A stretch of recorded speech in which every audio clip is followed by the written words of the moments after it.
Kabanata 4081. Haha! May ideya ka ba kung gaano kalakas ang ating Panginoon? Ang 12 zodiac na hayop ay sumabog sa hindi mapigil ang pagtawa. Kung sino man siya, siguradong hindi ako mapipigilan ng isang hanay lang. Medyo galit at nahihiya si Ronnie na hindi seryosohin. Nagpatuloy siya sa pag-awit ng kanyang sable at pagpuputol ng ulo sa Grand Geomancy Array. Habang bumabagsak ang bawat chop, ganoon din ang nakakatakot na dami ng Black Blade na naninirahan sa Grand Geomancy Array. Para bang inuulanan ng maitim na ulap ang hanay. Ganyan ang kapangyarihan ng sable ni Ronnie na ang magulong kawalan sa loob ng bilyon-bilyong milya sa paligid nila ay lumabo. Ang ningning ay nasa lahat ng dako. Gayunpaman, sa kanyang napakalaking pagkadismaya, ang Grand Geomancy Array ay hindi naapektuhan.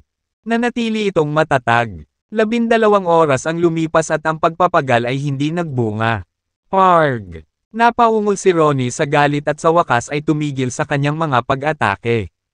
Ang kanyang mukha ay sobrang madilim at ang pawis ay tumutulo mula sa kanyang buhok na parang tubig ulan. Ang mapatla at kakaibang mga mata sa kanyang mukha ay nakita sa Grand Geomancy Array na walang magawang ekspresyon. Anong tinitingin-tingin mo? Matanda! Sigurado ka na ba sa wakas sa iyong pagkatalo? Pinukaw siya ng tigre muli. Ha! Alam mo ba kung gaano kalakas ang array na ito? Ililigtas kita ng maraming problema sa pamamagitan ng pagpapayo sa iyo na itigil ang iyong mga pag-atake. Ito ay walang silbi. Hindi mo ito masisira. Sumuko ka na lang. Ang itim na toro ay umuungal sa pagtawa. Ang tigre at ang itim na toro ay ang pinakabastos at pinakaprangka na miyembro ng grupo. Humph! Pagkatapos kong makabawi ng kaunti, ang hanay na ito ay madaling mahulog sa aking mga kamay. Markahan ang aking mga salita. Dustin! At tumingin sa aking pagdating. Babalik ako agad. Sisirain ko ang alyansa balang araw. Wawasakin ko rin ang Fallen Divine Valley at ang 3,000 malaki at maliit na universo na kasama nito. Tinitigan ni Ronnie si Dustin gamit ang kakaiba nitong mga mata at binigyan siya ng nakakatakot na ngiti. Pagkatapos ay tumalikod siya at nawala sa isang hakbang. Kakaiba at kakaibang matanda. Ungol ng asong lumalamon sa langit. Maaaring iyon. Ngunit hindi siya nagsisinungaling. Siya ay nasugatan. Kaya kalahati lamang ng kanyang lakas ang magagamit niya.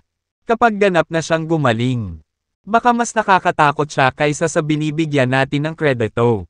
Pahayag ni Dustin, na nakatingin sa lugar kung saan nawala si Ronnie. Tama ka Dustin. Kahit kalahating lakas, nagagawa niyang patuloy na umatake sa array sa loob ng 12 oras na tuloy-tuloy. Napakalakas niya. Gaano kaya kakilakilabot kapag bumalik siya sa kanyang pinakamataas na estado? Hindi ko akalain na magiging mahirap para sa kanya na sakupin ang buong Sea of Chaos. Si Santos ay pinangasiwaan ang opinyon habang siya ay naglalakad. Pero kakaiba siyang tao. I wonder kung saan siya nanggaling. Sabi ng asong lumalamon sa langit. Dapat may kinalaman siya sa Land of Outlaw. Pinaghihinalaan ko na nakatagpo siya ng isang kakilakilabot na figure o kalaban habang naroon at iyon ang nagpabago sa kanya. Posible pa nga na napizes siya. Nagbabaka sakali si Dustin ng hula. Naaalala niya ang kanyang sariling karanasan sa Land of Outlaw. Ilang malalakas na cultivator ang nakapasok sa kagubatan ng Peking Divine Accomplishment Fruits.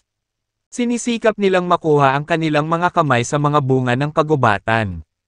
Gayunpaman, may isang hindi inaasahang nangyari pagkatapos ng kanilang pagpasok. Ang mga Peking Divine Accomplishment Fruits ay biglang naging nakakatakot na puting bug. At isang itim na anino ang lumitaw upang tugisin ang mga master na sinusubukang makuha ang kanilang mga kamay sa mga prutas. Maswerte si Dustin na naramdaman na may mali sa oras at maagang umalis. Kung ano ang nangyari pagkatapos ng kanyang napapanahong pag-alis, wala siyang ideya. Gayunpaman, ang mga puting surot ay nag-iwan ng malalim na impresyon sa kanyang isipan. Kaya't sa sandaling inilabas ni Ronnie ang parehong mga bug upang harapin siya ngayon. Napagpasyahan niya kaagad na may kinalaman si Ronnie sa kakilakilabot na figure mula sa Land of Outlaw. Anong sabi mo?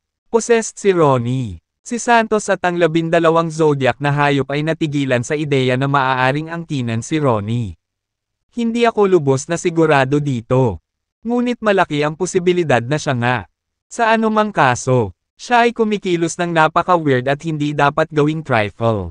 At kung ganoon, Dustin, dapat mong subukan ang iyong makakaya upang maiwasan siya sa hinaharap.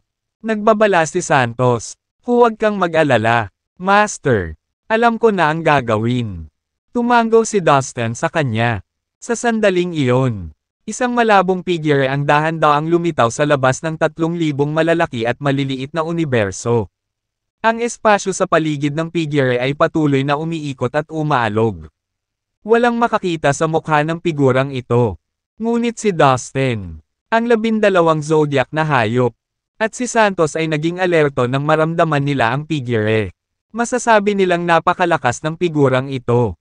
Maaari siyang maging isang Diyos na namamahala.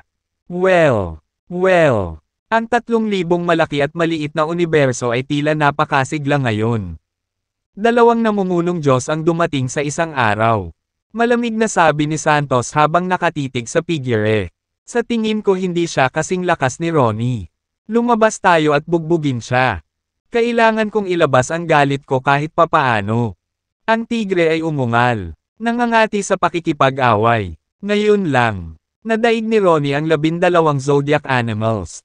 At hindi nila nailabas ang kanilang galit. Tumahimik kayong lahat. Hindi ko intensyon na saktan ang sinuman. Nandito ako para pag-usapan ang isang bagay kay Dustin. Sabi ng figure sa malambing na tono. May pag-uusapan kayo. Tanong ni Dustin sa tonong naguguluhan. Ang isang namumunong Diyos na dumarating at nagsasabing kailangan niyang pag-usapan ang isang bagay kay Dustin ay isang medyo nakakalito na ideya. Oo, Dustin. Ikaw ang kailangan kong makausap. Sagot ng malabong figure. Ano ba? Sige sabihin mo na. Hindi ako mahilig sa kalokohan at katuwaan. Naiinip na sabi ni Dustin. Buti naman. Prangka ako. Gusto kong makipagtulungan sa iyo para harapin si Ronnie. Anong sabi mo? Tanong ng figure. Oh, pumunta ka dito para mag-propose ng deal kung saan sabay nating talunin si Ronnie. Ngunit hindi ako isang Diyos na namamahala. Bakit ka pupunta sa akin? Curious na tanong ni Dustin. Dustin, alam kong sinusuportahan ka ng Fallen Divine Valley. Higit pa rito. Alam ko na kung ang 12 zodiac na hayop na ito ay nagtutulungan. Madali silang katumbas ng isang namamahala na Diyos. Nakikita ko na lagi kanilang tutulungan. Nandito ako para humingi ng deal. Sa totoo lang, nandito ako sa ngalan ng 5 super forces. Nagkasundo kami na magtulungan laban kay Ronnie. Kailangan natin ang alyansa para sumama din sa atin. Paliwanag ng figure. 5. Hindi ba nilipol na ni Ronnie ang Novel Court? Tanong ni Dustin. Oo at hindi. Ang headquarters ng Novel Court ang nawasak. Buo pa rin ang kanilang pangunahing puwersa. Ang kanilang pinuno at ang 2 nakatataas na matatanda ay nagpapagaling sa kanilang sarili habang nagsasalita kami. At gagaling sila sa lalong madaling panahon. Simula noong insidenteng iyon, naging deadly enemy na ang Novel Court at Ronnie. I'm certain that Ronnie will soon provoke the other super forces and ask us to surrender. Alam mo ang kanyang kaila hilakbot na lakas. Alam mo na kapag nagtutulungan ang 6 na super forces ay matatalo lang siya. Ibinalita sa kanya ng figure. Oo tama ka. Tumango si Dustin. Ano sa tingin mo? Gusto mo bang sumama sa amin? Sa ngayon, dapat nating talikuran ang ating mga pagkakaiba at sama ng loob at magtulungan para patayin si Ronnie. Tumingin ang figure kay Dustin. Naghihintay ng kanyang sagot. Okay. Pumayag ako. Pumayag naman si Dustin matapos makipag-usap ng palihim sa 12 zodiac animals at Santos. Hindi pa kakawalan ni Ronnie ang alyansa. At ibababa niya si Dustin at ang 3,000 malaki at maliliit na universo na kasama nito. Masyadong nakakatakot ang kanyang lakas. Ang mapatay siya ay magbibigay sa kanila ng malaking panalo. Dustin, hindi ko akalain na si Ronnie at ang iba pang 5 super forces ay magiging palakaibigan sa iyo. Kaya huwag na huwag magtiwala sa alinman sa kanila ng lubusan. Kung tulungan mo sila, ngunit palaging panatilihin ang iyong mga bantay upang maiwasan ang mga ito sa dobleng pagtawid sa iyo. Paalala ni Santos kay Dustin. I see. Okay. Master. Tumango si Dustin. Alam niyang ang iba pang 5 Super Force ay may ambisyon din na dominahin ang Sea of Chaos. Ngunit sa iba pang kadahilanan, wala silang magagawa sa ngayon. Samantala, sa Earth, ang tunay na katawan ni Dustin ay nakaupo na naka-cross-legged sa isang sagradong lupain ng Taoismo. Nililinan niya ang introduction to vital energy circulation at sinisipsip ang enerhiya at kapangyarihan ng batas mula sa paligid. Ang panimula sa vital energy circulation ay maaabot ang perpektong estado nito kung ito ay nilinang sa mga sagradong lupain ng Taoist. Ito ay marahil dahil ito ay nilikha batay sa 108 sagradong lupain ng Taoismo. Sa makatuwid, pinili ni Dustin na bumalik sa pinakasimula at linangin ang introduction to vital energy circulation sa mga sagradong lupain ng Taoist. Boom! Biglang may kumatok sa katawan ni Dustin. Nangangahulugan ito na isa pang mundo ng tao ang matagumpay na nalikha. Pagkatapos, isang kamanghamanghang puwersa ng pagsipsip ang lumabas sa katawan ni Dustin at kumalat sa malayong magulong walang laman ng 3,000 malalaki at maliliit na universo, na umaabot sa daan-daang milyong milya. Ang magulong enerhiya at ang orihinal na kakanyahan ng enerhiya mula sa paligid ay patuloy na umaakyat patungo sa katawan ni Dustin na parang isang malakas na alon.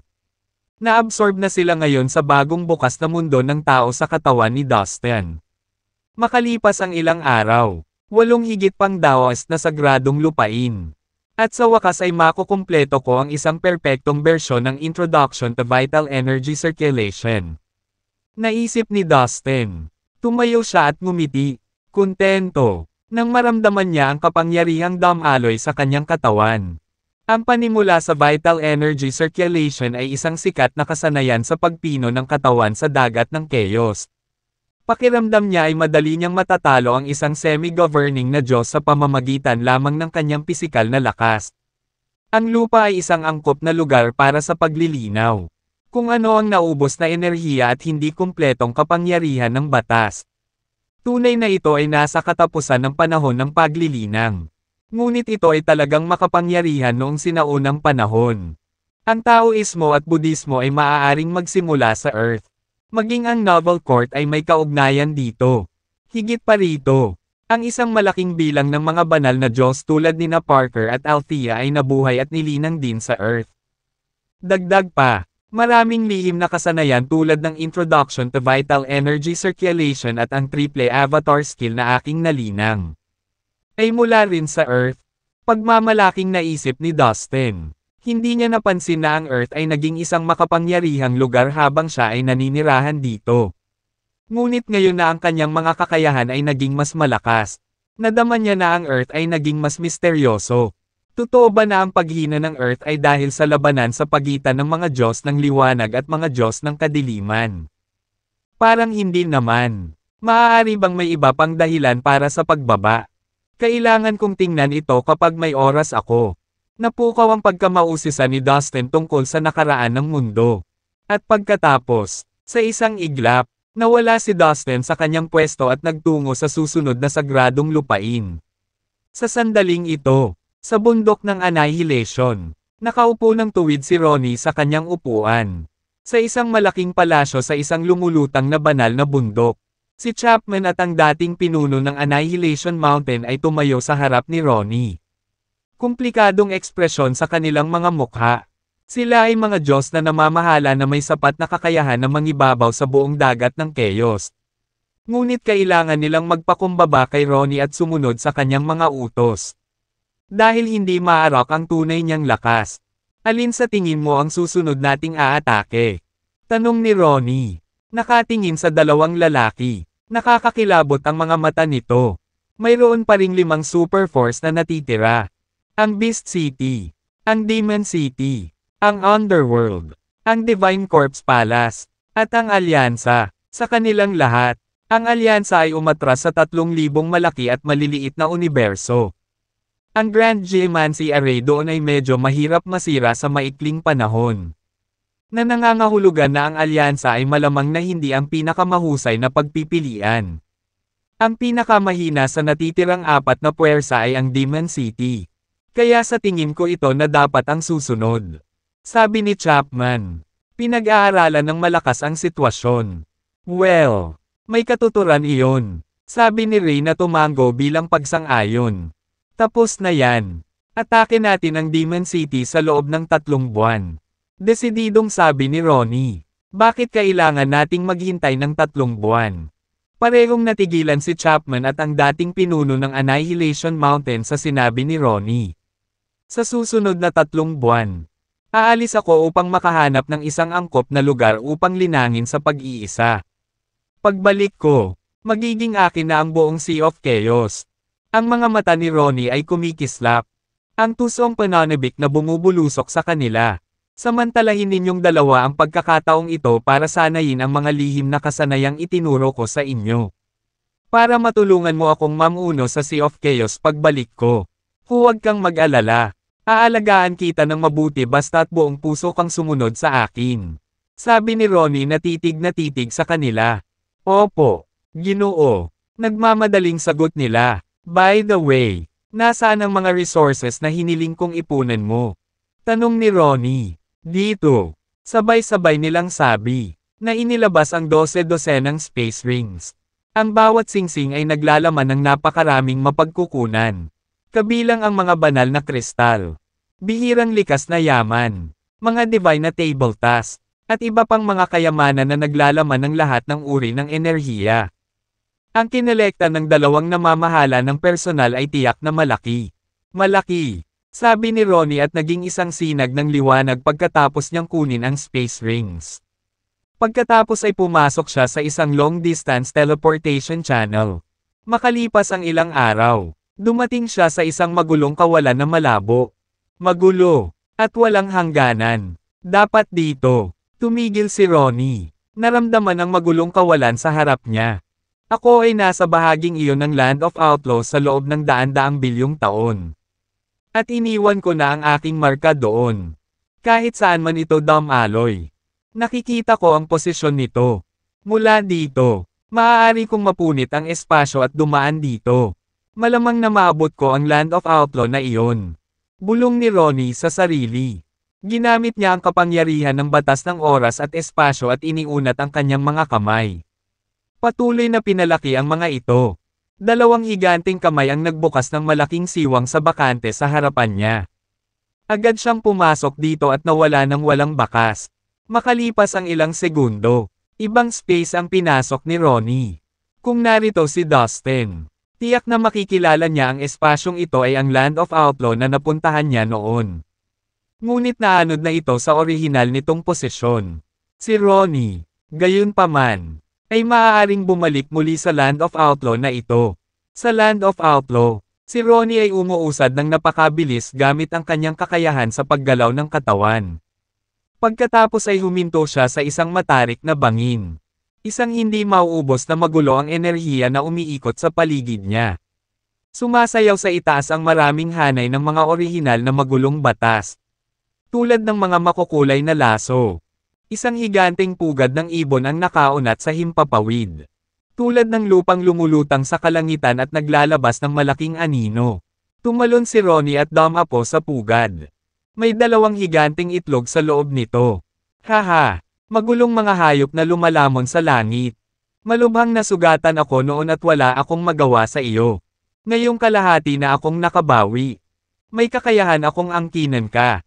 At kapag pagmamayari ko na ang katawan ng isang magulong hayop na lumalamon sa langit. Kaya ko nang pamunuan ang lahat ng magulong espasyo. Sabi ni Ronnie na mayabang na ngumiti. Nang siyang matapos magsalita, binuksan ni Ronnie ang kanyang kamay at lumabas ang 12 space rings. Ipinikit niya ang kanyang mga mata. Ginamit niya ang kanyang isip upang alisin ang lahat ng nilalaman nito. Ang bilang ng mga makita at kayamanan ay napakalaki. Nag-transform sila sa mga ilog at lumutang sa kawalan. Umiikot sa paligid ni Ronnie at naglalabas ng nakakamangha na aura ng enerhiya. Ibinuka niya ang kanyang bibig sa abot ng kanyang makakaya at kinain ang lahat ng kayamanan at kayamanan. Hinihigop ang mga ito sa kanyang katawan. Boom! Boom! Boom! Medyo lumiwanag ang kanyang balat nang magsimulang sumugod at kumulo ang enerhiya sa loob. Oo naman. Ngayon. Kaya ko nang talunin ka. Si Ronnie ay naging isang sinag ng liwanag at sumugod patungo sa isa sa mga higanting itlog. Nang maabot niya ito, kumalat ang mga malalakas na low ripple sa shell nito at humabol sa isang lambat ng batas. Sinusubukang pigilan si Ronnie. Mabilis. Ginamit ni Ronnie ang kanyang isip upang palabasan ang hindi mabilang na mga puting surot. Lumipad sila sa lambat at nagsimulang nguyain ito. Lumitaw ang isang itim na machete. Mahaba at kumikinang sa kanyang kamay. At ginamit niya ito sa patuloy na paglaslas sa lambat ng batas. Huwag kang lumaban. Walang kwenta. Ang tanging bagay na maaaring matakot sa akin ay isang may sapat na gulang na magulong hayop na lumalamon sa langit. Pero maliit lang ang chance niyan since itlog ka lang. Hindi mo ako kayang pigilan. Bulalas ni Ronnie na nakayuko habang tumatawa sa katawan niya. Whoosh! Whoosh! Tuloy-tuloy na nilabas sa kanyang katawan ang kumukulong itim na fog. Kung saan may mga itim na ron na lumulutang. Ang mga itim na ron na nakakabit sa lambat ng batas sa ibabaw ng higanting itlog ay nagsimulang kaagnasan. Na gumagawa ng mga sizzling sound. Makalipas ang ilang araw, ang lambat ng batas sa ibabaw ng higanting itlog ay napuno ng mga butas at nahulog. Sa isang chuckle of triumph, sumugod si Ronnie sa higanting itlog. Boom! Boom! Boom! Kaagad, sumiklab ang labanan sa loob ng higanting itlog. Tumigil ka na sa panlaban. Hayaan mo na lang akong kunin ang katawan mo. Maririnig mula sa loob ng itlog ang mabangis na tawa ni Ronnie. Makalipas ang ilang araw, lahat ng tunog sa loob ng higanting itlog ay tuluyang tumigil. Oras tanghali, mabilis na dumaan. Isang araw, sa punong tanggapan ng Flame Holy Land sa Fallen Immortal Cosmos ng 3,000 malalaki at maliliit na universo. Si Dustin ay natagpo ang pising at pinapatakbo ang kanyang mga daliri sa kanyang maitim na buhok. Anong nangyayari? Bakit hindi pa bumabalik si Caroline at ang iba? Tinanong ni Dustin ang isang dosenang tunay na banal na Diyos na nakatayo sa harap niya. Guro, hinanap namin ang halos lahat ng dagat ng Chaos. Pero hindi namin sila hinahanap. Sagot ng isang tunay na premium grade na banal na Diyos. Inutusan ni Dustin ang puwersa ng alyansa na bumalik sa 3,000 malaki at maliliit na universo. At ipinadala rin niya ang lahat ng tunay na banal na Diyos sa ilalim ng kanyang utos upang hanapin sina Caroline, Winnie, Isis, Violet, ang mga babaeng lahi ng Sirena, Peacock Princess, Stacy, ang Flame Emperor, at ang iba pa. Sa oras na ito, tanging ang Flame Emperor, Peacock Princess, Violet, Isis, Winnie, at ilang iba pa ang ligtas na nakabalik sa Fallen Immortal Cosmos.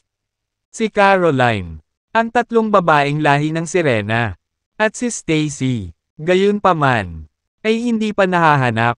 Mas bumilis ang lakad ni Dustin. Hinayla ang dulo ng buhok niya. Ipinadala niya ang lahat ng tunay na banal na mga alipin ng Diyos upang hanapin sila.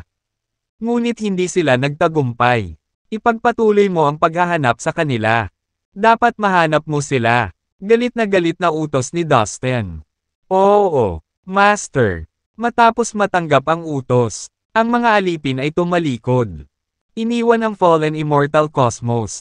At nagsimulang maghanap muli. Violet, pumunta si Caroline sa Ice Palace kasama mo mula sa 3,000 malaki at maliliit na universo.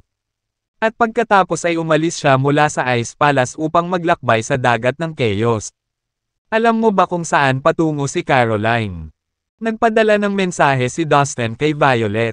Dahil si Caroline at ang 3 babaeng lahi ng Sirena ay kasama ni Violet nang umalis sila. Marahil ay maaari niyang bigyan si Dustin ng ilang mga pahiwatig tungkol sa kanilang kinaroroonan. Master, pagkatapos kong umalis sa Ice Palace kasama si Caroline at ang 3 Sirena, gumala kami sandali. Nang maglaon, pumasok ako sa isang sinaunang relic sa isang komunidad ng universo upang tuklasin. Ang sinaunang relic na iyon ay nauugnay sa maalamat na mga hayop. Sa makatuwid, si Caroline at ang tatlong sirena ay hindi interesado dito. Kaya humiwalay ako sa kanila. Pumunta ako upang tuklasin ang sinaunang relic na iyon. Si Caroline at ang tatlong sirena ay umalis sa komunidad ng universo at naglakbay sa ibang lugar. Naalala ni Violet, aling direksyon sa tingin mo ang pinakamalamang na pupuntahan ni Caroline at ng iba pa? Tanong ni Dustin. Habang kami ay nasa komunidad ng universo, narinig namin na mayroong isang ipinagbabawal na lugar na tinatawag na Dark Moon Valley sa dagat ng Chaos. Punong-puno daw ito ng malakas na evil energy at bawal itong lugar. Sobrang interesado si Caroline. Tulad ng alam mo, ang masasamang lahi ng anino ay naglilinang ng may masamang enerhiya. Maaari niyang isulong ang kanyang mga kasanayan doon. Maaaring nagpunta si Caroline upang tuklasin ang Dark Moon Valley. Paliwanag ni Violet. Ang Dark Moon Valley. Napakunot ang noo ni Dustin at saka siya na-realize. Oo, narinig ko na yan dati. Kung tama ang pagkakaalala ko, ang Dark Moon Valley ay nasa ilalim ng kontrol ng Underworld. Muling bumungad sa mukha ni Dustin ang pag-aalala. Narinig ko na ang Dark Moon Valley ay isang napakadelikadong lugar. Para sa isang ordinaryong banal na Diyos. May maliit na pagkakataong mabuhay. Talaga bang pumunta si Caroline doon? Tanong ni Dustin na nakakunot ang noo. Ang Dark Moon Valley ay hindi mapanganib para sa isang master tulad ni Dustin. Gayunpaman, para kay Caroline, nakakapasok lang at naging isang ordinaryong banal na Diyos. Ito ay isang napakadelikadong lugar. Master, si Caroline ay isang malakas at determinadong babae. Posible siyang pumunta doon. At dahil sinusundan siya ng tatlong sirena, dapat kasama niya pa rin sila. Bulong ni Violet, tama ka, walang magawang tumango si Dustin. Ako mismo ang dapat na hanapin sila. Bulalas ni Dustin. Samantala, sa isang sagradong kuweba, sa lupa, ang tunay na Dustin ay nakaupo na naka-cross-legged sa katahimikan. Ang kanyang focus ay hindi natitinag. Boom! Boom! Boom! Sa isang iglap, nakakabinging tunog ang lumabas sa katawan ni Dustin. Nayumanig sa kuweba, buksan. Angal ni Dustin. Sa loob ng kanyang katawan. Isa pang mundo ng tao ang nilikha. Boom! Mula sa katawan ni Dustin. Isang malakas na puwersa ng pagsipsip ang kumalat sa lahat ng direksyon. Boom! Boom! Boom! Ang puwersang ito ay nagtipon ng magulong enerhiya at ang orihinal na enerhiyang esensya ng mga bituin sa kanyang katawan mula sa milyon-milyong milya ang layo. Habang nangyayari ito, halos lahat ng nilalang sa Sea of Chaos ay naramdaman ang pagyanig ng lupa sa kanilang mga paa. Dumagundong ang kalawakan na parang kulog. Ang mga orihinal na magulong batas ay lumitaw sa kawalan. Tulad ng mga makukulay na laso na sumasayaw. Na lumulutang patungo sa katawan ni Dustin mula sa malayo. Sa katawan ni Dustin, mayroong isang buong mundo at 8 mundo ng tao. Nagniningning ng maliwanag at umalangaw-ngaw na walang katapusan at nakakatakot na magulong enerhiya at orihinal na enerhiya na daan para sa kakayahan ng mga bituin. Ang 108 mundo ng tao ay naging tunay na mundo at ngayon sila ay angkop para sa mga buhay na nilalang upang mabuhay at linangin. Sa araw na iyon, ang walang katapusang magulong enerhiya, ang orihinal na esensya ng enerhiya ng mga bituin, at ang mga makukulay na orihinal na batas mula sa karamihan ng mga rehiyon ng Sea of Chaos ay lumipad patungo sa Earth sa malalaking makulay na batis. Ang lakas na ipinalabas ng katawan ni Dustin ay hinayla ang lahat sa kanya at hinigop niya ang lahat na parang espongha. Ang kanyang laman, buto, meridian, at internal organs ay nag-i-upgrade, na nagpapakinang sa kanyang balat, dahil ang malakas na aura na kumalat mula sa kanya ay napakalaki. Kailangan itong maglakbay ng diretso sa kawalan. Mahigit kalahati ng mga nilalang sa Sea of Chaos ang nakaramdam ng pagyanig ng lupa sa kanilang paanan. Mayroon bang nasa proseso ng pagiging isang namamahala na Diyos? Ang pinakamalakas na cultivator sa Sea of Chaos ay nalito nang maramdaman nila ang aura na ito. Matagal na panahon na ang nakalipas mula noong huling beses na sinubukan ng isang nilalang na makalusot at maging isang namamahala na Diyos. Sa mahabang panahon, ang bilang ng mga namamahala na Diyos sa dagat ng Chaos ay hindi nadagdagan. Ngunit ngayon ay tila isang nilalang ang magtatangka nito. Ang pagbabago ng enerhiya na ito ay talagang malakas. Ngunit ang nilalang na iyon ay hindi isang tunay na namamahala na Diyos. Nararamdaman ko na hindi ko kumpleto ang mga batas na inilabas ng nilalang na ito. Itinuro ng isa sa pinakamalakas na magsasaka. Bueno, kung ang nilalang na iyon ay hindi isang Diyos na namamahala. Tungkol saan ang nakakatakot na dami ng enerhiyang ito?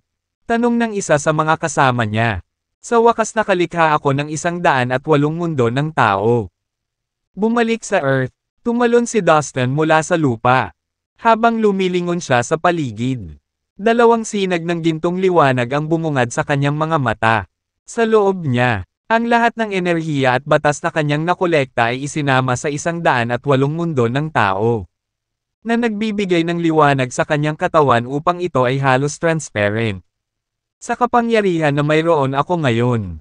Sa palagay ko maaari kong alisin ang mga semi-governing na Diyos sa isang welga. Ang hula ko ay hindi ko na kailangan pang tumakas mula sa mga namamahala na Diyos. Bulong ni Dustin sa sarili habang may malaking ngiti sa mukha. Sa mga tuntunin ng cultivation base, mayroon pa ring malaking agwat sa pagitan ni Dustin at ng namumunong Diyos. Gayunpaman, mayroon siyang chaotic heaven body at ang espesyal na katawan na pag-aari ng heaven metal race. At ngayon ay mas naunawaan na niya ang introduction to vital energy circulation. Sa lahat ng iyon, maiiwasan niyang mapatay kahit na hindi niya matalo ang isang namamahala na Diyos. Kaya ito ang kumpletong circ panimula sa vital energization. Naikuyom ni Dustin ang kanyang mga kamao at puno ng lakas ng kanyang katawan. Buong kumpiyansa ang naramdaman niya. Pwede akong pumunta kahit saan gusto ko. Kung may magtangkang pumatay sa akin. Kaya kung talunin sila mag-isa. Naisip niya sa sarili. Pakiramdam ni Dustin ay para siyang bagong tao. Kaya niyang gawin ang anumang gusto niya. Nakabisado ko na ang introduction to vital energy circulation. At hindi ko makakalimutan ang tungkol sa triple avatar skill. Mayroon akong kompletong formula. Malalaman ko rin ito, bulong ni Dustin sa sarili. Sa 108 sagradong lugar ng Daoist, natagpuan niya ang kompletong introduction to vital energy circulation at ang kompletong formula ng triple avatar skill. Pareho silang ipinagbabawal na lihim na kasanayan ng triple sect. Nakuha niya ang mga ito noong naglakbay siya. Ngunit hindi niya inaasahan na mahahanap niya ang kompletong mga bersyon sa Earth. Sa kabutihang palad. Hindi ko kailangang linangin ang triple avatar skill dito. Babalik ako sa Fallen Immortal Cosmos para sanayin ito. Ginalaw-galaw ni Dustin ang kanyang katawan. Pinutol niya ang isang butas sa kawalan ng kanyang mabigat na pisikal na lakas. Lumitaw sa pamamagitan nito, at lumutang sa ibabaw ng Earth. Marami pa ring myths sa Earth. Babalik ako at ilalantad ko kapag may oras ako. At may mali sa gateway sa ibaba ng Bermuda Triangle. Kailangang malutas ito sa lalong madaling panahon. Bago siya umalis, tumingin muli si Dustin sa planeta. Pakiramdam niya ay may pananagutan siya dito kaya hindi niya ito itatak sa isip niya. Lumingon siya at naglabas ng nakakatakot na lakas na palm unit sa kawalan. Bilang karagdagan, pinakawalan niya ang mga kapangyarihan ng spatial law. Gamit ang lahat ng ito. Nakagalaw siya ng mas mabilis kaysa dati. Sa kalahating segundo lang. Bumalik na si Dustin sa Fallen Immortal Cosmos. Brat, naging napakalakas mo. Lumitaw ang magulong puno ng mundo at sumugod kay Dustin. Dustin, ang energy fluctuation na nagmula sa Earth kanina ay dulot mo. Tama. Lumingon si Dustin upang hanapin ang 12 hayop na lumitaw din. Nakatingin sila sa kanya na para bang siya ay isang pambihirang kayamanan. Sinuntok ng tigre si Dustin at naramdaman ang matinding sakit na kumalat sa paa nito. Ang sensasyon ay parang tinamaan ng bakal. Ito ay kamangha-mangha. Sa tingin ko ay maaari mong madaig ang isang namamahala na Diyos. Ang sabi ng tigre na halos lumuwa ang mga mata nito. Upang subukan ang teorya, ang malaking itim na toro ay naglabas ng isang malaki. Matalim na machete at hinampas ito ng 2 beses sa likod ni Dustin. Nalikha ang mga spark sa kanyang balat ngunit walang naiwan na marka. Kaagad, Ang iba pang 10 hayop ay nagsimulang magtayo at sumundot sa kanya upang subukan ang kanyang lakas. Mga Ginoo, maging mahinahon, sabi ni Dustin sa tigre at sa itim na toro. Dustin, kung aawayin ka namin ng isa-isa, hindi kami magiging kalaban mo. Sabi ng asong lumalamon sa langit habang sinusuri ang kanyang katawan. Dustin, bumalik ka na, sabi ni Kevin habang sumasali sa party. Master Kevin, anumang salita sa kanila, sa kanyang espiritual na kahulugan. Nascan ni Dustin ang buong fallen immortal cosmos at nalaman kung ano ang nangyari kamakailan. Ang kanyang avatar at si Violet ay nagsimulang hanapin sina Caroline, Stacy, at ang tatlong sirena. Wala akong nakuha, sagot ni Kevin. Kailangan ko silang bawiin, sabi ni Dustin pagkatapos niyang mag-isip sandali. Sige lang, Dustin. Walang sino man sa Sea of Chaos ang makakasakit sa iyo ngayon. Kaya mong pumunta mag-isa. Kung may mangyari sa iyo at kailangan mo ng anumang tulong, magpadala ka agad ng mensahe sa amin. Darating kami, sabi ng asong lumalamon sa langit. Napansin. Tumango si Dustin at tumalikod. Humakbang siya pasulong at nawala sa kawalan. 1/3. Ngayon ay maaari na siyang lumikha ng mga teleportation channel gamit ang kanyang pisikal na lakas, na nagbigay daan sa kanya upang mas mabilis na makarating sa kanyang destinasyon. Lalong lumakas ang taong ito at hindi na niya kailangan ng tulong natin. Masayang sabi ng asong lumalamon sa langit habang nakatingin sa lugar kung saan nawala si Dustin sa hangin. Ito ang nakakita sa talento ni Dustin at nagrekomenda sa kanya sa amo nito. Ipinagmamalaki nito ang pag-unlad ni Dustin. Matapos iwanan ang 3,000 malaki at maliit na universo, humakbang si Dustin sa malayo. Ang avatar ni Dustin ay nag-iwan ng mga marka sa daan. Kaya madaling matunte ni Dustin ang kanyang avatar. Samantala, sa isang lugar na kontrolado ng underworld, may isang sikat na bawal na lugar. 4 na magagandang babae ang nakulong sa loob nito. Si Caroline iyon at ang 3 sirena. Alam ng lahat ang Dark Moon Valley ay isang ipinagbabawal na lugar sa Sea of Chaos. Binalot ng madilim na ulap ang bawat pulgada ng nagbabantang lugar. Napuno ng makapal na ulap ng nakamamatay na aura ang lugar at ginawa itong isang walang buhay na kaparangan. Ang mga sirang tipak ng mga lupain at mga bituin na puno ng mga butas ay lumutang sa kawalan. Matatagpuan kung saan-saan ang mga bangkay at putol na mga paa mula sa iba't ibang nilalang at nagpapakiliti ito sa anit ng mga tao. Laganap ang kamatayan sa lugar na ito. Dahil si Caroline at ang 3 sirena ay pumasok sa ipinagbabawal na lugar. Wala silang nahaharap kundi malaking panganib sa bawat pagliko. Maraming makasalanan at kakilakilabot na nilalang ang patuloy na humahawak sa kanilang mga takong. Ang kanilang sitwasyon ay naging mas malala nang sila ay nawala ng walang magawa at hindi mahanap ang labasan. Walang uri ng evil energy ang hinahanap natin dito pero puno ito ng nakamamatay na aura. Sama ng loob.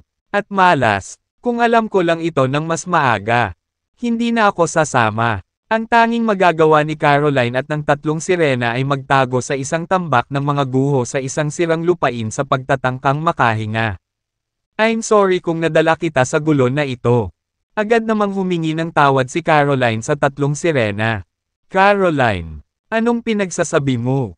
Hindi mo kailangang tretuhin kami na parang mga tagalabas. Lahat ng 3 sirena ay nakaramdam ng labis na pagkakamali sa kanyang mga salita at ang kanilang mga mata ay namula.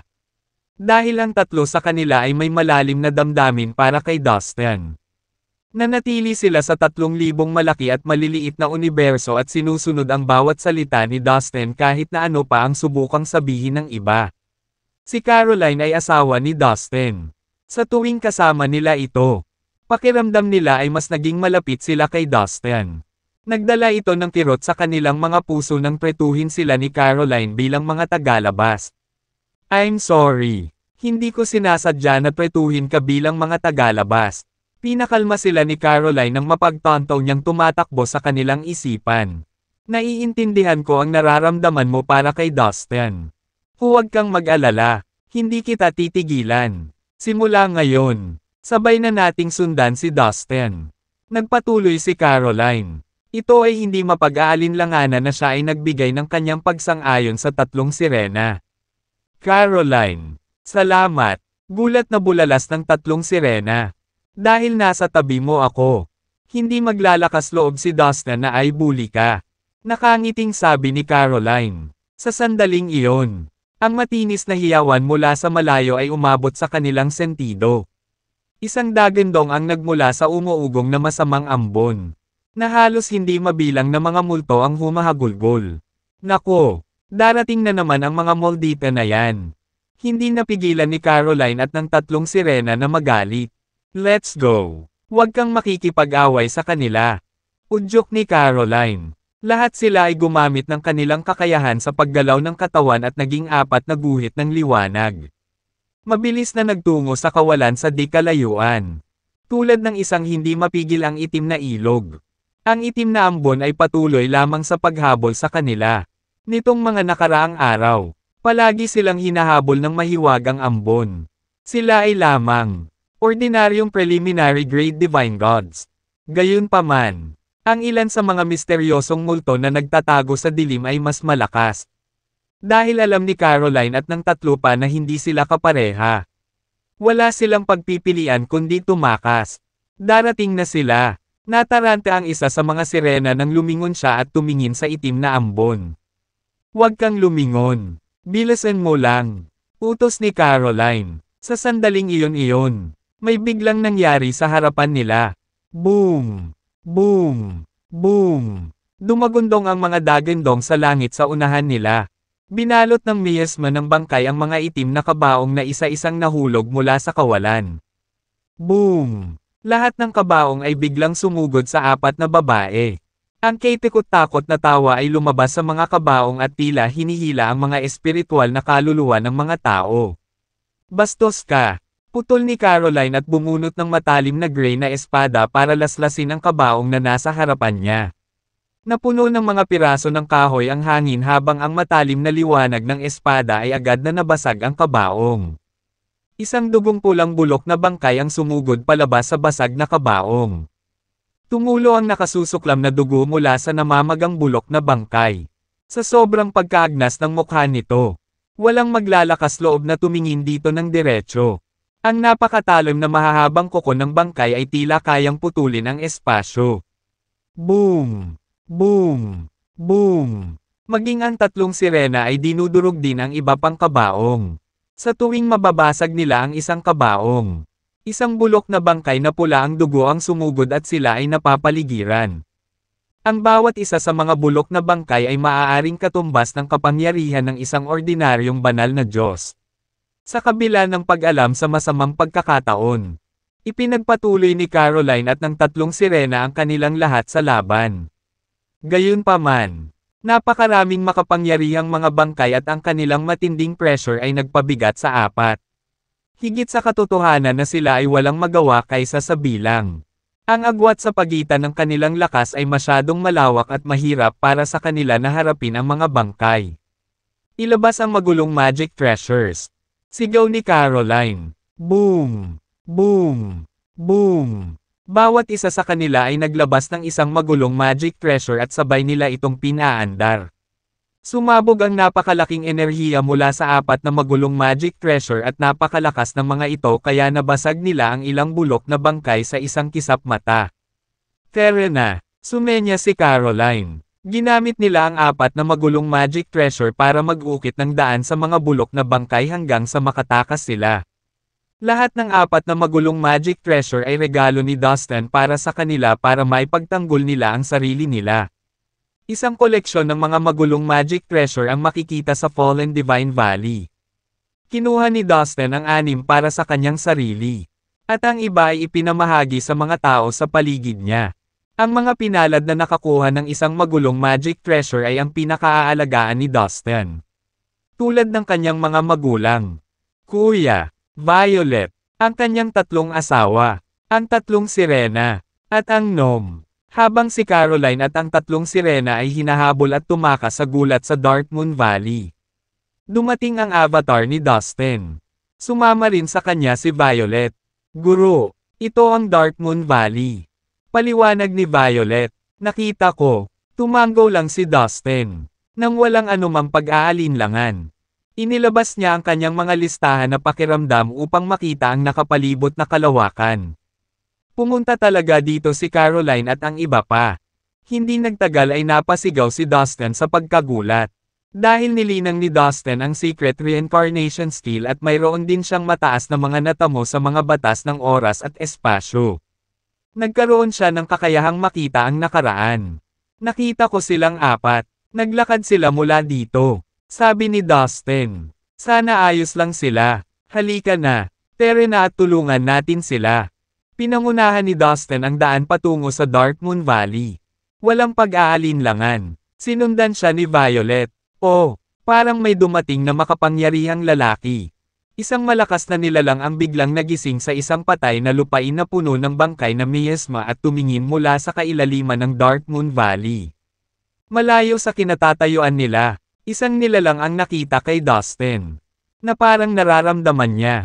Tumigil si Dustin sa kanyang paglalakad at itinoon ang kanyang mga mata sa kailaliman ng Darkmoon Valley. Ang kanyang bituka ay nagsasabi sa kanya na may isang mabigat na nilalang na nakatingin sa kanya. Dahil ito lang ang avatar ni Dustin na mayroon lamang lakas ng isang tunay na premium grade na banal na Diyos. Hindi niya mawari ang lahat sa lambak. Violet, sa tingin ko may isang malakas na nilalang sa Darkmoon Valley. Sana lumayo siya. Kung hindi, gagawin kong mga guho ang lambak na ito. Anunsyo ni Dustin. Master, may hanap ka na ba? Bulong ni Violet na mas lumapit sa kanya. Dahil isa lang siyang ordinaryong preliminary grade na Divine God. Hindi niya maramdaman ang mga bagay na tulad ng nararamdaman niya. Wala. Tere na sa loob. Sagot ni Dustin. Pagkatapos ay tinahak niya ang daan patungo sa kailaliman ng Darkmoon Valley kasama si Violet. Anong mayabang na brat? Sa kailaliman ng Darkmoon Valley. Tinapakan ng makapangyarihang nilalang ang kanyang paa. Saan niya nahahanap ang lakas ng loob? Hindi siya atres ng ganoon. Sigurado iyan. Mamamatay siya dito. Bulalas ng makapangyarihan. Samantala, si Caroline at ang tatlong sirena ay hinahabol ng isang malaking bilang ng mga multo sa Darkmoon Valley. Sa kabutihang palad, bawat isa sa kanila ay may magulong kayamanan ng mahika. At sila ay malalakas na manlalaban. Mabagal ang pagtakas at halos hindi na nila naiwasan ang malubhang pinsala. Gayunpaman, ang pinakamasama ay hindi sila makahanap ng paraan. Ang Darkmoon Valley ay isang mapang-akit na lugar na komplikadong may lupain. Madaling makapasok ngunit mahirap makalabas. Kung nandito lang si Dustin. Magaling siyang mag-explore ng mga delikadong lugar na tulad nito at lagi siyang nakakatakas. Napabuntong hininga na sabi ni Caroline. Caroline, kung alam ni Dustin na may problema tayo, sa tingin mo ba ay ililigtas tayo? Tanong ng isa sa mga sirena. Kung alam ni Dustin na nakulong tayo dito, tiyak na lalapit siya sa atin. Ngunit napakalaki ng Sea of Chaos. Paano niya malalaman kung saan kami hahanapin? Kailangan nating maging mas praktikal. Kami ay matalino at maparaan. Naniniwala ako na mahahanap natin ang daan palabas. Sabi ni Caroline. Sa oras na ito, sa wakas ay nakatapak na sina Dustin at Violet sa mga panloob na bahagi ng Darkmoon Valley. Kilala ko ang isang ito. Ito ay ang Ghost Gathering Land. Ang ganitong lupain ng panganib ay kadalasang gawa ng pagkolekta ng mga tao upang makakuha ng kaluluwa ng mga nanghihimasok. At may isang tao dito na sinadya ang lugar na ito. Talagang mas asama sila. Matapos tuklasin ang lambak ng ilang sandali. Natukoy ni Dustin kung ano ito at kung bakit ito ginawa. Matapos ma-master ang Earth Exploring Technique. Alam niya halos lahat ng mga lupain ng panganib. Nang magsimulang maglakad muli sina Dustin at Violet, ang malakas na hangin ay umungol at kumalat sa kanilang mga mukha. Na nagiging kulay rosas ang kanilang mga pisngi. Nanlaki ang kanilang mga mata nang makita ang isang masamang ambon na umaalingaw patungo sa kanila sa napakabilis na bilis. Gamit ang kanilang espiritual na kahulugan. Nakita nila ang maraming multo dito. Ang mga helanghing at daing ay lumabas sa kanilang mga bibig at napuno ang hangin sa kanilang paligid. Hindi ako maloloko ng maliliit na pandaraya na ito. Sabi ni Dustin sabay ngiti. Sa matinding konsentrasyon, nagpatawag siya ng makakapal na lupang dragon na lumilipad sa paligid ng Dustin. Pinapanatili siyang ligtas. Dinala ni Dustin ang kontinente na ginawa niya. Ito ay katumbas ng isang kontinente sa magulong sinaunang kaharian. Naglagay si Dustin ng 10-10 milyong mga dragon sa lupa sa kontinente at maraming high-grade Earth Dragon ang ipinanganak dito. Bilang resulta, ang bilang ng mga dragon sa lupa ay dumarami sa araw-araw. Maaaring ipatawag ni Dustin ang isang malaking bilang sa kanila anumang oras. Pumunta ka. Nag-gesture si Dustin at tinuro ang lupa. Boom! Boom! Boom! Ang makakapal na mga dragon sa lupa ay bumaon sa lupa at sunod-sunod na nawala. Habang dumarami ang mga dragon sa lupa na pumasok sa lupa, nagsimulang maganap ang malalaking pagbabago sa topography nito. Nakakatakot ang Ghost Gathering Land. Gayunpaman, hindi nito ako mabitag. Isang confident na ngiti ang lumitaw sa mukha ni Dustin. Sa buong Sea of Chaos, si Santos lang ang mas magaling kay Dustin sa Earth Exploring Technique. Lalong lumawak ang ngiti ni Dustin. Siya ay nagiging mas malakas araw-araw. Nag-gesture si Dustin gamit ang kanyang mga kamay at itinuro ang espasyo sa kanyang harapan. Halika na, sumigaw siya. Boom! Boom! Boom! 18 bundok na naglalabas ng gininto ang liwanag ay bumangon mula sa lupa. Boom! Boom! Boom! Ang mga bundok ay dahan-dahang itinulak pasulong sa ibabaw ng lupa. Sila ay tumayo na kasing tangkad ng mga higanti at ikinalat ang masamang ambon sa unahan nila. Sumunod sa likuran nila sina Dustin at Violet. Teka, saan niya natutunan ta? Isang galit na boses ang nagmula sa kailaliman ng Darkmoon Valley. Wag na lang. Hindi naman importante. Kung tutuusin, imposibleng makalabas ng lambak ang isang binatang tulad niya. Ito ay simula pa lamang. Patuloy ng boses. Gayunpaman, tila naging madali si Dustin. Ang 18 bundok ang naglinis ng landas para magpatuloy sila ni Violet. Kabigla-bigla, nagsimulang yumanig ng husto ang lupa. Ang itim, masamang ambon ay sumabog mula sa lupa at naglalakihan at itim na pader ang bumungad sa kanilang paligid. Siksikan. Makalipas ang ilang segundo, isang malaking maze ang nabuo. Ang bawat itim na pader ay kasing taas ng bundok. Natigilan sina Dustin at Violet at inakala nilang wala ng paraan. Well, mukhang kahit isang banal na Diyos ay hindi makakalabas sa ganoong mataas na antas na Maze of Ghost. Matagal nang umiral ang Ghost Gathering Land na ito. Gulat na sabi ni Dustin. Master, tingnan mo, ang daming zombie. Biglang tumili si Violet. Mula sa likod ng bawat pader ay natatanaw nila na ang mga mukhang mabangis na zombie ay patuloy na nagmamadaling lumabas. Mabilis silang kumilos. Ipinakita ang kanilang berde. Matutulis na mga kuko at naglalabas ng malakas na miasma ng bangkay. Bumunot ng espada si Violet at naghanda sa pakikipaglaban. Violet, itabi mo. Lapit ka lang sa akin. Hindi sila karapat dapat makipag-away. Sabi ni Dustin na may kalmadong ngiti. Pagkatapos ay tinapakan niya ang kanyang paa sa lupa. Boom! Nagsimulang manginig ang lupa sa paligid nila.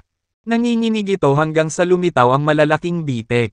Ang matatangkad at malalakas na puti na lalaki ay gumapang palabas ng mga bitek at nakipaglaban sa mga zombie. Ang mga taong ito ay gawa sa lupa at mga bato. At sila ay pinalakas ng earth energy. Pagkatapos nilang sirain, lilito silang muli. Ang bawat isa sa kanila ay maaaring maglagay ng magandang laban. Master, nakakatuwa. Ginawa mong sundalo ang puti. Pumalakpak si Violet at masayang tumawa. Walang lupain na mapanganib ang nakapigil sa akin. Nakangiting sabi ni Dustin. Let's go, Violet. Ngayon, we will gain control on this Ghost Gathering Land. Humakbang pasulong si Dustin kasama si Violet sa likuran. Sinubukan silang habulin ng mga zombie ngunit lahat sila ay naharang ng mga puti na lalaki. Mabangis na lumaban upang pigilan sila sa pagsulong. Boom! Sa ilalim ng kontrol ni Dustin. Ang 18 gintong bundok ay mabilis na umusad at nawasak ang mga itim na pader sa kanilang harapan. Kasabay nito, Inutusan ni Dustin ang mga dragon sa lupa na sumisid sa lupa at hanapin ang mga batang babae sa pamamagitan ng kanyang paglalarawan ng kahulugan. Mabilis silang dumulas at dumausdas pasulong at kapag nakilala nila si Caroline at ang tatlong sirena. Malalaman ni Dustin ang tungkol dito. Dahil namarkahan sila ng kanilang pagkakatulad sa kahulugan. Sana ayos lang ang apat na babae. Medyo nababalisa si Dustin nang makumpirma ang pagkakaroon ng napakalaking kapangyarihan sa lugar na ito. Kailangan niyang mahanap ang mga babae sa lalong madaling panahon. Kung hindi, habang tumatagal sila, mas magiging masama ito. Kawawa naman. Ito lang ang avatar ko dito. Kung ito ang aking tunay na katawan. Madali kong mapangibabawan at kahit magpadala ng sirain ang lupaing ito ng panganib. Sa halip na mag-aksaya ng maraming oras dito. Malungkot na naisip ni Dustin sa sarili. Boom! Mahigit 100 mabangis na multo na may mga itim na trident na lumitaw ng wala sa oras at sumugod kay Dustin at Violet. Ang bawat multo ay may pantay na lakas sa isang premium grade na banal na Diyos. Guro, ang lugar na ito ay talagang isang kilalang-kilala na ipinagbabawal na lugar sa dagat ng Chaos. Ang mga ordinaryong banal na Diyos ay malamang na hindi makaalis kapag nakapasok sila sa lugar na ito. Sinuri ni Violet gamit ang isang palatandaan. Tama ka, Violet. Bahagyang kumunat ang noo ni Dustin. Hindi sila kayang harapin ni Dustin. Ngunit habang mas malakas ang mga multo, mas nag-aalala si Dustin. Mas nag-aalala siya sa kaligtasan ni Caroline at ng tatlong sirena. Whoosh! Pinili ni Dustin na gamitin ang Mind Sword skill laban sa mga bagong umaatake. Snap! Sa Prefect Synchrony, ang mga hubad na katawan ng mabangis na multo ay pinutol sa kalahati. Kahit na ang avatar ni Dustin ay hindi kasing lakas ng kanyang tunay na katawan. Madali pa rin para sa kanya na makitungo sa mga ordinaryong Diyos na Diyos. Humph! Bagay talaga itong brat na ito. Kakailanganin kong magpadala ng mas makapangyarihang mga sundalo para harapin ang mga anak ng asong ito. Sa isang lugar sa kaibuturan ng Darkmoon Valley, may nagmasid sa bawat galaw ni Dustin. Whoosh! 5 pang kakilakilabot na figure ang lumipad mula sa malayo. At sa landas na iniwan ng 5, ay nanatiling isang nakakasakal na malamig na ambon. Nagyayelo sa malawak na kalawakan ng paligid. Naramdaman ko sila. Biglang bulalas ni Dustin habang ang 5 nakakakilabot na multo ay naghahanap sa paligid ng lambak. Master, nahanap mo na ba si Caroline at ang tatlo pa? Tanong ni Violet. Oo, magkita tayo ngayon sa kanila. Itinuro ni Dustin ang isang direksyon. Bilang tugon, ang 18 gininto ang bundok ay lumipat upang magbukas ng isang daan. Nasinira ang lahat ng bagay sa unahan para sa kanila na madaanan. Ang galing! Ang lakas ng array na ito ay hindi ako binaygo. Sobrang nasiyahan si Dustin. Bihasa na siya sa Earth Exploring Technique at naging eksperto pa siya sa Geomancy Arrays. Maaari niyang basta-basta pumili ng sino man sa kanila para sa isang labanan. Ano? Nakita ko. Kasama ang brat na ito sa 4 na babae. Well, ito ay perpekto. Ang sino mang maglakas loob na hamanin at pukawin ako sa aking lugar ay tiyak na mamamatay. Sabi ng nakakakilabot na nilalang na may boses na kasing lamig ng yelo. Samantala, nagpatuloy sa paglalakad si Caroline at ang tatlong sirena sa mahiwagang kumot ng masamang ambon. Paminsan-minsan, maraming mga multo ang sumusugod sa masamang ambon at susugod sa 4. At sila ay napagod na at humihingal pa. Pagkatapos na patuloy na ipagtanggol ang kanilang sarili mula sa gayong mga pag-atake. Hihihi. Sa isang iglap, nakakarinig sila ng malakas na tawa mula sa unahan. Pagkatapos ay isang kakaibang figure ang lumitaw mula sa makapal. Masamang ambon. Sa isang iglap, bumaba ng husto ang temperatura sa kanilang paligid. Ang mamasa-masa na singaw sa hangin ay mabilis na nag-condense at naging patumpik-tampak na madilim na yelo. Grabe! Malamig! Nakaramdam ng lamig sa kanilang mga buto. Hindi napigilan ni Caroline at ng tatlong babae ang manginig. Ang temperatura ay bumaba ng napakababa na ang lamig ay maaaring maging sanhi ng panginginig ng mga banal na Diyos. Na hindi maisip na nakakatakot. Tingnan mo, Isang mabangis na multo. Sigaw ng isa sa mga babae. Ang kakaibang figure ay nakakatakot na naglakad patungo sa apat. Ang kakaibang hugis ng katawan nito ay may matingkad na maasol na berdeng kulay sa kabuuan. Nakausli ang tiyan nito. Matulis ang ulo at malapad ang bibig. Sa likod ng multo ay isang pares ng itim na pakpak na pumukaw sa makapal na ulap. Itinuon nito ang malisyosong mga mata sa apat na babae na may mapaglarong nginisyan. Mag-ingat ka, napakalakas ng multong ito. Nakaramdam ng stress si Caroline. Nakatitig sa multo sa mata. Sinabi sa kanya ng kanyang intuition ang mga kakayahan ng multo sa kanyang harapan. Magkadikit tayo at labanan ang halimaw na ito. Sigaw ni Caroline at sinugod ang mabangis na aswang. Sa likuran niya, ang tatlong babae ay gumawa din ng kanilang mga welga. Gayunpaman, nanatili itong hindi naapektuhan at nagbigay lamang ng malamig na ngiti. Pagkatapos ay ginamit nito ang matalas at nakamamatay na daliri upang bahagyang sandutin ang hangin. Whoosh! Isang malaking itim na lambat ang lumipad at dumapo sa apat na batang babae. Nainipit sila sa lupa. Ang lambat na ito ay naglalaman ng kapangyarihan ng batas ng multo, na nagpapalabas ng mga nakakatusok na alulong ng iba pang mga multo, na maaaring makaistorbo sa mga espiritual na kaluluwa ng ibang mga nilalang. Kapag natali sa lambat na ito, susuko na sila sa paglaban at mabibiktima ng multo.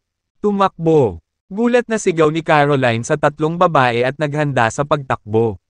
Sa isang iglap, lumaki ang isang kuko nito at binigyan ng apat na babae ng isang napakalaking sampal na kasing bilis ng liwanag. Umihip ang hangin. Hinawi ang nagyayelong masamang ambon upang ipakita ang makamulto na mga kuko na papalapit sa kanila. Kaya napilitan silang umatras na halos madapa at bumagsak sa lupa. Pagkatapos ay nahulog mula sa langit ang napakalaking itim na lambat, na nagpadala na huli ang apat na babae. Nangyari ang lahat sa isang kisap mata. Ang multo na hinayla sa lambat ay napuno na ngayon ng mga bagong bihag nito at agad na lumipad ng malalim sa Dark Moon Valley. Damn it, no! Biglang tumili si Dustin mula sa ibang lugar ng lambak. Habang ang mga batang babae ay nahuli ng lambat. Maraming dragon sa lupa ang nagkataong dumaan at malinaw na nakita ang lahat. Ipinadala ang ulat kay Dustin. Iyon ay kung paano niya agad nalaman ang tungkol dito. Baliw ka talaga. Naglakas loob kang guluhin ako. Agad na nagdilim ang mukha ni Dustin. Kumukulo sa galit. How dare you capture and hurt my girls like that? Hindi na kailangang umiral ang Dark Moon Valley. Pinakuluan si Dustin sa sobrang galit. Si Caroline ay asawa ni Dustin. At malalim din ang pagmamahal sa kanya ng tatlong sirena. Sagana nilang inihayag ang kanilang mga puso. Siyempre, mga babae din sila ni Dustin. Kahit sino ay maabot ang limitasyon. At ang kaligtasan ng mga batang babae ay ang limitasyon ni Dustin. Ganap na inis si Dustin sa Dark Moon Valley. Pumunta ka, sigaw ni Dustin sa utos niya. Bilang isang instant na tugon. 10-10 milyong mga dragon sa lupa ang sumugod palabas ng kontinente na nilikha ni Dustin at nagsimulang maghukay ng malalim sa lambak. Hindi nagtagal ay nakarating sila sa ilalim ng lupa. Ilipat. Umungol si Dustin habang pinapagana niya ang array. 10-10 milyong Earth Dragon ang dumulas sa siklab ng galit sa parehong oras sa ilalim ng lupa. Sa isang iglap, isang marahas na lindol ang tumama sa buong Dark Moon Valley. Kasabay nito, libo-libong malalaking bundok ang nagsimulang tumaas mula sa lupa.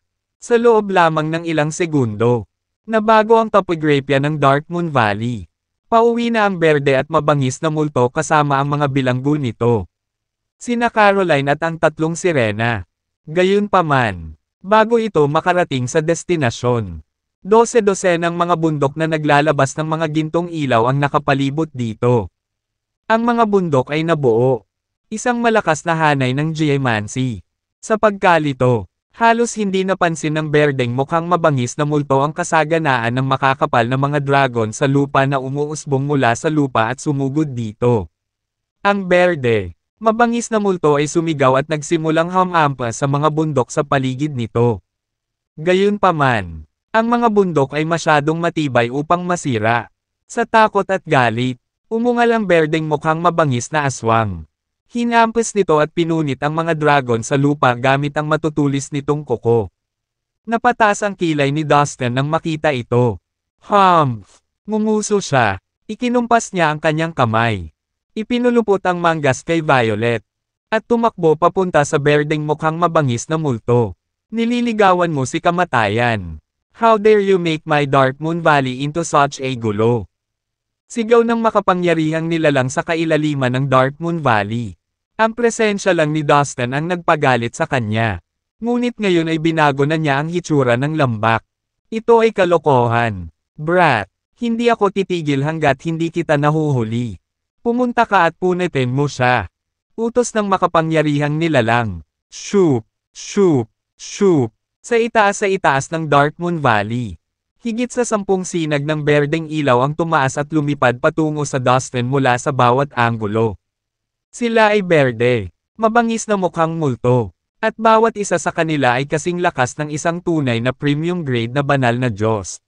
Sa tulong ng Secret Reincarnation Skill at ng Distance Shortening Technique, naabot ni Dustin ang berde at mukhang mabangis na multo na kumidnap kay Caroline at sa 3 sirena sa isang kisap mata. Hoy! Kung hindi mo sila pinakawalan ngayon, dudurugin kita. Sigaw ni Dustin sa berdeng mukhang mabangis na multo. Nang hindi siya pinansin ng berde. Mabangis na multo. Naglunsad siya ng isang pag-atake ng walang pag-aalinlangan. Ipinikit niya ang kanyang mga mata at pinakawalan ang ningning ng espada na bomb-alot sa berdeng mukhang mabangis na multo. Whoosh! Whoosh! Whoosh! Walang tigil niyang hinampas ang berdeng mukhang mabangis na multo gamit ang Mind Sword skill. Hanggang sa naramdaman niyang mamamatay na ito. Ito ay may lakas ng isang tunay na premium grade na banal na Diyos. Tulad ng avatar ni Dustin. Gayunpaman, ang avatar ni Dustin ay mas mahusay kaysa sa mabangis na multo sa mga tuntunin ng pakikipaglaban at karunungan sa mga batas. Higit pa rito. Ang mga lihim na kasanayan na kanyang nalinang ay mas makapangyarihan kaysa sa mga mayroon ito. Ngunit ang berde, mabangis na multo ay bahagyang nasugatan pa rin sa mga pag-atake. Ang espada ng isip ni Dustin ay nag-iwan lamang ng ilang puting marka sa balat nito. Paano ito posible? Nagulat si Dustin. Matigas ang katawan ng aswang tulad ng sa akin. Naisip niya sa sarili. Whoosh! Ginawa ni Dustin ang Secret Reincarnation Skill at ang Distance Shortening Technique. Pagkatapos, inactivate niya ang Reincarnation Token at pumunta sa gilid ng multo. Ang berde at mukhang mabangis na multo ay abala sa paglaban sa ningning ng espada at sa espada ng isip. Dahil dito, hindi nito napansin ang presensya ni Dustin. Kumakapit, kumakapit, kumakapit. Ipinakita ni Dustin ang Mind Sword skill para tamaan ang kaliwang kuko ng berdeng mukhang mabangis na multo. May hawak na itim na lambat ang kaliwang kuko ng aswang. Kung saan nakulong si Caroline at ang 3 sirena. Napakabilis ng Mind Sword. Paulit-ulit nitong pinutol ang kaliwang kuko ng aswang. Hanggang sa tuluyang nahulog. Nang bumagsak ang kuko, kinaweyan ni Dustin ang kanyang kamay. Ipinulupot ang mangga sa itim na lambat. At umatras. Sa wakas nakuha ko na sila. Nakahinga ng maluwag si Dustin. Ang berde at mukhang mabangis na multo ay ibinalik ang ulo at umungol sa langit. Walang hangganan ang galit nito. Bumalik sa amo nito ang putol na kuko at ikinabit sa palso ng aswang.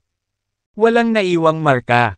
Itinuro ng berde at mukhang mabangis na multo ang itim na lambat. Dahilan upang kumurap ang mga loron at lumitaw ang mukha ng multo sa bawat ron. Nanggagaling ang matinis na sigaw sa mga bibig ng mga mukha na iyon. Sa lambat, napangiwi si Caroline at ang 3 sirena sa sakit. Ang mga ron ay pumping sa kanila na may marahas na pag-atake. Ha! It's nothing but the law of ghost. How dare you try to show off in front of me? Pang-asar na sambit ni Dustin habang nakatutok ang mata sa net sa kamay. Ang walang katapusang orihinal na magulong batas ay lumabas mula sa kanyang katawan. Nilalamon ng itim na lambat. Pagkatapos ng maraming pagsasanay, naging mahusay si Dustin sa orihinal na magulong batas. Nilinang niya ang ilang orihinal na magulong batas sa Major Achievement Stage. Sa isang iglap, ang mga kapangyarihan ng batas na inilabas ni Dustin ay naputol ang malaking itim na lambat. Nabawi ni Caroline at ng tatlong sirena ang kanilang kalayaan. Caroline, labas na tayo. Sabay na bulalas ng tatlong sirena sa tuwa. Tumakbo tayo, sabi ni Caroline. Ang dahilan kung bakit hindi nila mahanap ang kanilang daan palabas ay dahil may mundo sa loob ng itim na lambat. Si Caroline at ang tatlong sirena ay naipit dito na hindi nila alam kung ano ang nangyari sa labas ng mundo. Sa makatuwid, nang matuklasan nilang malaya sila, hindi na sila mag-aaksaya ng oras sa pagtakas. Teka, nandito ako, hindi mo kailangang tumakas ngayon. Nang i-activate na ng 4 na babae ang kanilang mga kakayahan sa paggalaw ng katawan. Isang pamilyar na boses ang nakarating sa kanilang mga tainga. Dahan-dahan silang lumingon at nakita nilang nakatayo sa harapan nila si Dustin. Nakangiting nakatingin sa kanila. Dustin. Si Caroline at ang tatlong sirena ay sabay-sabay na tumawag. Tuwang-tuwa ang mga ito ngunit naguguluhan din sa kanyang paningin.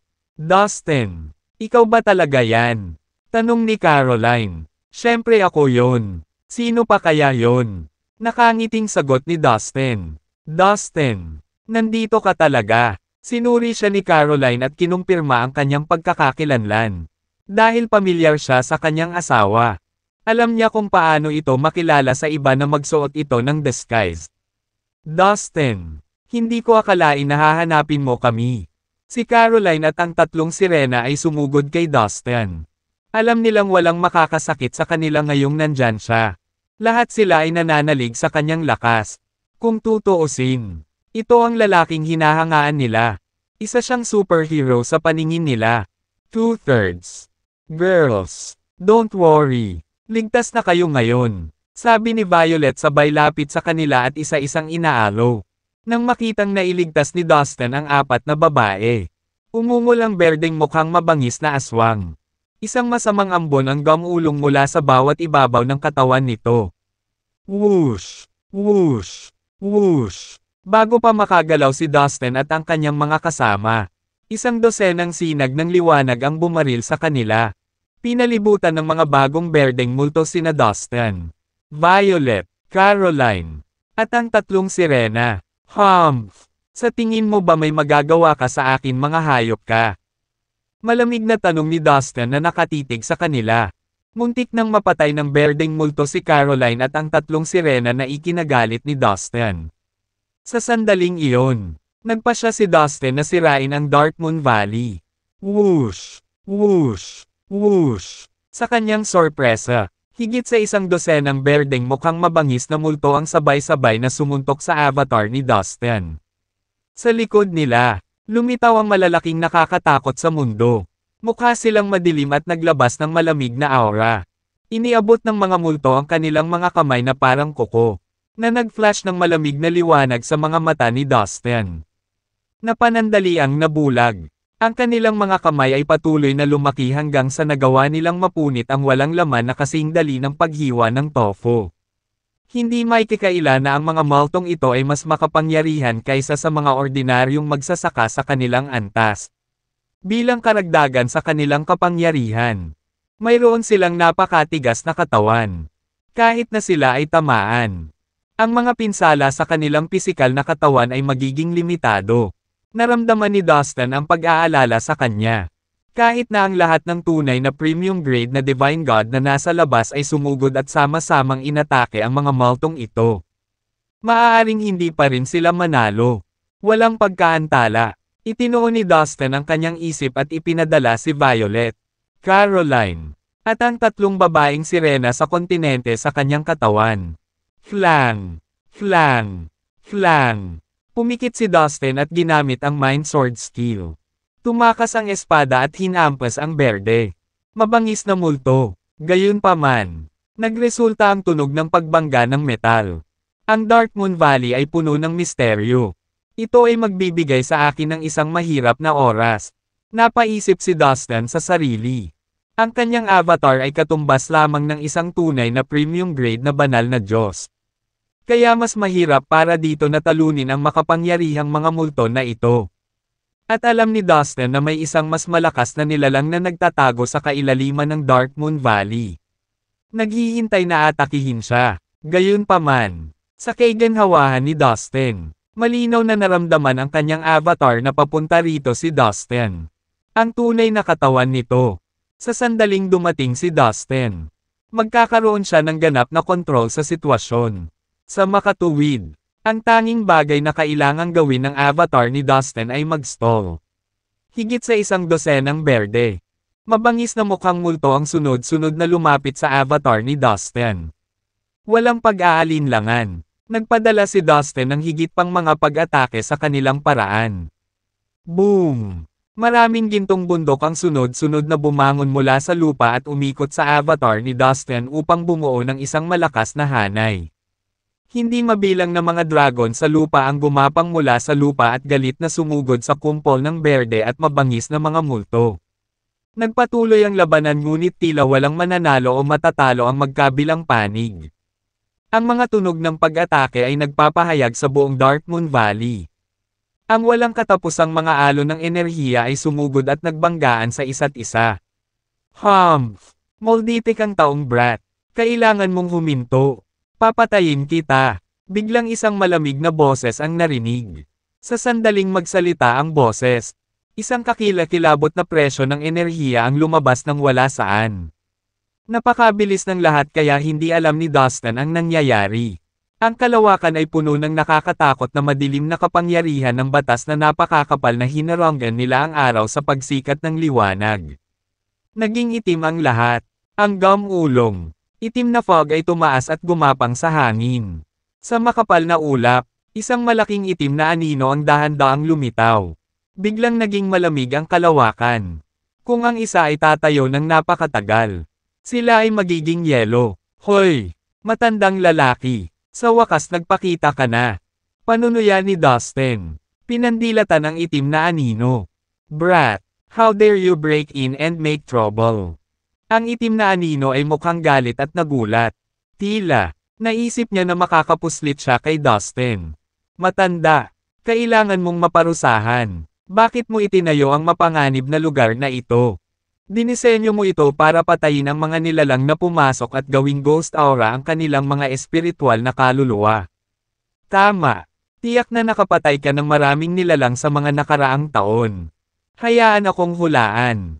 Ginagamit mo ang Ghost Gathering Land para tumulong na mapabuti ang iyong cultivation. Tama ba? Pinaikit ni Dustin ang kanyang mga mata. Alam mo ang Ghost Gathering Land. Isa ka bang Earth Master? Tanong ng itim na anino. Pakiramdam niya ay malapit na siyang ma-corner. Ang Ghost Gathering Land ay isang geomancy array na ipinasa mula noong sinaunang panahon at kilala na lubhang mapanganib. Napakakaunting mga nilalang ang nakakaalam tungkol sa pagkakaroon ng hanay na ito. Ha! Ang Ghost Gathering Land ay wala sa paningin ko. Lahat ng misteryo nito ay tae. Ngayon, wawasakin ko itong mapahamak na lugar at papatayin kita. Magiging maganda lang para sa akin na pumatay ng isang mamamatay tao na halimaw sa Sea of Chaos. Banta ni Dustin sa malamig na boses. Brat, sa tingin mo kaya mo yan mag-isa? Ikaw ay isang tanga. Huhulihin kita at gagawing pangit na alipin ng aswang. Pagkatapos ay maglilingkod ka sa akin habang buhay. Sa galit, ang itim na anino ay naikuyom ang kanyang mga kamao at sumigaw. Boom! Mula sa kumukulong masamang ambon. Isang dambuhalang. Maitim na kamay ng multo ang nag-unat at humawak sa avatar ni Dustin.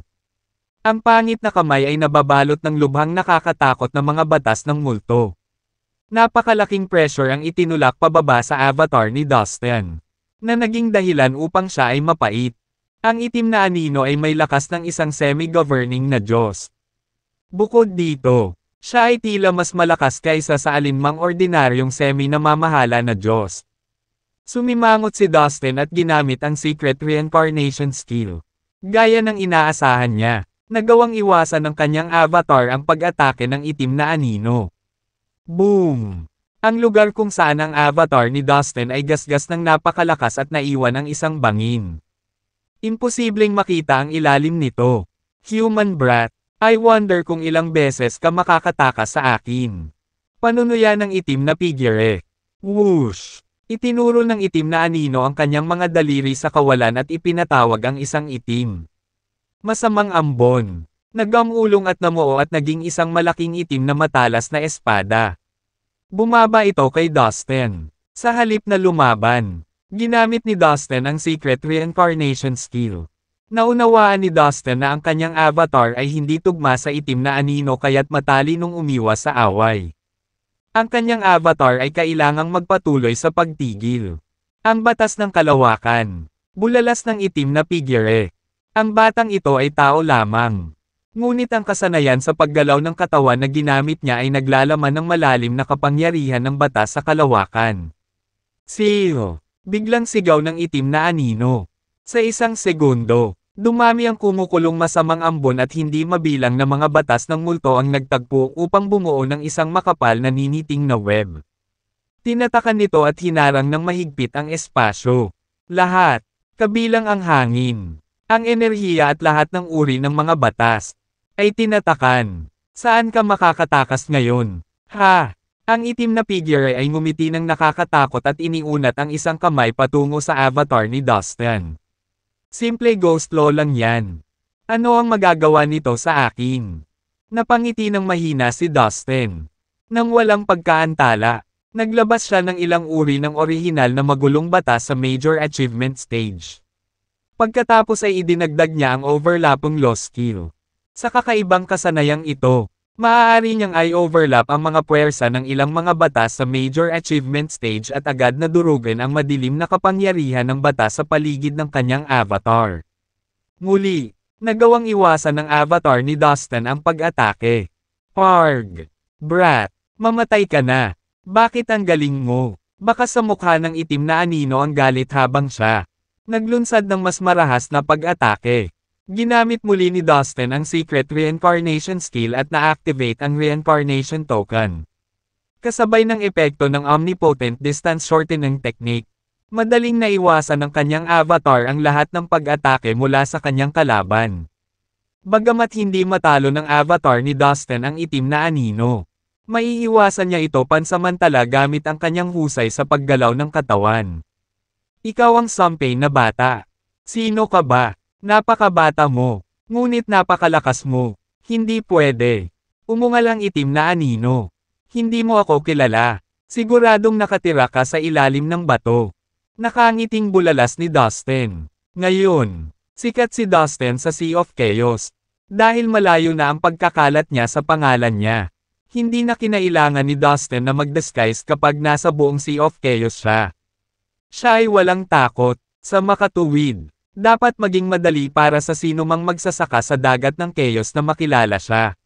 Brat, I don't care who you are. Dahil nakapasok ka, dapat kang mamatay dito. Sigaw ng itim na figure. Umakyat na sa sukdulan ang galit niya kay Dustin. O talaga, baka ikaw ang mamatay ngayon. Isang magiliw na ngiti ang ipinakita sa avatar ni Dustin. Ngunit nagdilim ang kanyang mga mata. Sa sandaling ito, dumating na ang tunay na katawan ni Dustin sa labas ng Darkmoon Valley. Bigla siyang lumabas sa kawalan. Anak, masyado kang mayabang. Sigaw ng itim na figurang nakatago sa kumukulong masamang ambon. Napuno siya ng galit kaya kinailangan niyang magpakawala ng dagandong na yumanig sa kalangitan.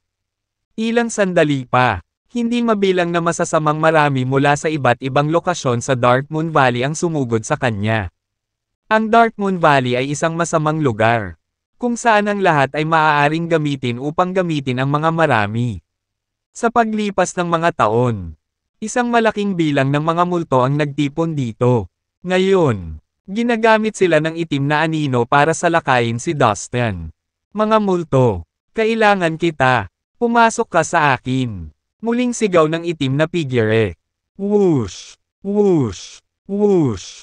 Sa isang iglap, isang dosenang mabangis na multo ang naging mga bahid ng cyan light at lumipad sa katawan ng itim na anino. Sa masayang buntong hininga, ipinikit ng itim na figure ang kanyang mga mata. Ang kanyang aura ay pumipintig. Mas malakas at mas masama kaysa dati. Boom! Boom! Boom!